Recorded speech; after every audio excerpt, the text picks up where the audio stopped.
Rebecca, why did you decide to write this book? I decided to write the book for my students. I teach a lot of Kumihimo classes and people have been asking me for a long time. They really want to have a reference that they can have when they get home after class. What skill level does your book appeal to? I'd say that it really appeals to all levels.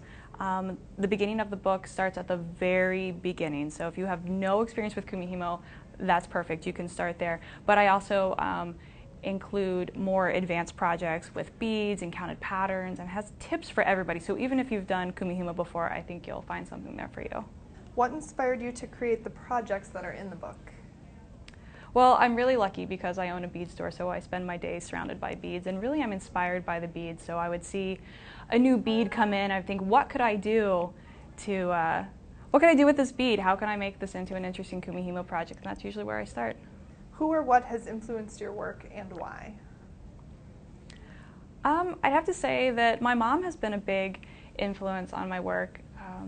Since I was a little girl, she's been teaching me arts and crafts. She was our Girl Scout leader, so we've always done lots of arts and crafts together. And in fact, she has a little bead store in South Carolina, and that's how I ended up in the industry. And how is your book different than those that are currently out on the market? I think one big difference with my book is that it's set up in a skills building format. So with every project you're learning something new and it's building on the skills learned in previous projects. Another big difference is that I really address troubleshooting. Because I teach so many students, I get lots of questions, and I teach the classes in my store, not just here at the Bead and Button Show. So I'll see my students again the next week and they'll come back, oh, Rebecca, what happened here? I don't know what to do.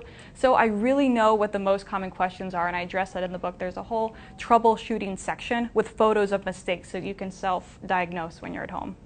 And what have you learned from teaching that you've incorporated into the book? I have learned a lot about what questions people have, how to address different design challenges. I have also found it really helpful to build on skills incrementally, to not give people too much all at once. That way people can be very successful with every project. And lastly, why would a consumer be drawn to your book? Well, I think most of all, they'll love all of the beautiful necklaces and bracelets.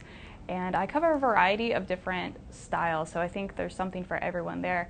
But additionally, the instructions are very clear, it's easy to follow, and Kumihimo is so much fun. It's very fast, it's very easy, and if you've never done it before, I hate to break it to you, but your other hobbies are going to suffer. Once you pick it up, you're going to be Kumihimo addict for life.